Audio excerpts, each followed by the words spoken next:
يا مساء السعادة والسكر الزيادة. معاكم سارة جوهر وبرنامج كله بأوان. تابعوني على راديو دوجما 3.10 كل يوم خميس الساعة 7. هنتكلم في موضوعات خفيفة ومفيدة هتغير شكل حياتنا ويومنا. تعبت من الوجع صح؟ وجبت آخرك من الخذلان مش كده؟ وحاسس إنك محبط ومصدوم ومش عارف ولا قادر تكمل.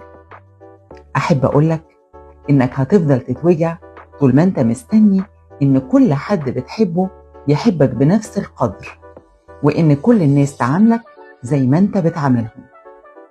هتفضل تتوجع وتتوجع كده لحد ما تنضج، ولما تنضج ساعتها بس هتعرف وتتقبل. هتتسبك. إيه؟ هتتسبك. انت عارف ان انت علشان تاكل اكلة طعمها حلو وتقول ايه الجمال والطعامة دي، الاكلة دي بتستوي ازاي؟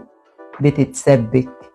اول ما الاكلة تتعمل بنحطها على نار عالية لغاية ما تغلي وتفور، واول ما يحصل كده بنبدأ نسويها على نار هادية لغاية ما تتسبك وتطلع بأحلى طعم.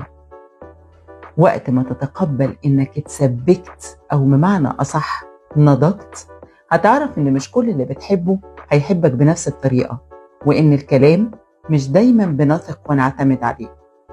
هتعرف ان العتاب مش لكل الناس، لكن للي هيفهم ويقدر ويستاهل وبس.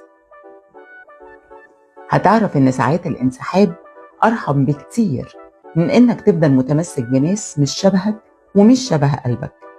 هتتقبل ان مش كل حاجة نفسك فيها هتنفعك، وانك ببساطة ممكن تبقى مش الشخص المفضل عند حد انت فضلته على الكل. هتعرف ان مش كل حاجة شكلها جميل من بره هي حلوة فعلا من جوه. وقت ما تتسبك هتعرف وتكون مستعد للخذلان اللي هيجي من اقرب الناس ليك، وان الضربة اللي هتوجعك بجد هتيجي من اكتر ناس قلت ده الا فلان، ده مستحيل، ده نفسي، ده احنا واحد، لا يمكن هيزعلني ولا هيجرحني، ده اخويا وحبيبي. النضج بقى انك هتبقى عارف ومتأكد ان كل حاجة واي حاجة ممكن تحصل في الدنيا، وان مفيش حاجة مضمونة. Don't take anything for granted. اوعى تاخد اي حاجة وتتوقع انها مضمونة 100%. انت حتى لما بتشتري حاجة بيقولك ضمان سنة او ضمان مدى الحياة ضد عيوب الصناعة فقط، ويوم ما هترجع علشان تصلحها هيقولك ببساطة عفوا حضرتك خارج الضمان لانه عيب استخدام. حلقتنا النهاردة خلصت، لكن كلامنا لسه ما خلصش. اكتبولي في الكومنتس كام مرة اتخذلتوا ووثقتوا في حد وطلع ناقص سوا. خلونا دايما نفيد ونستفيد.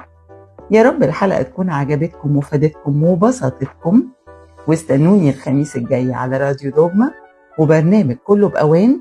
وما تنسوش ان دايما للتغيير عنوان. مساكوا زي الفل. على الراديو، راديو دوجما 3.10.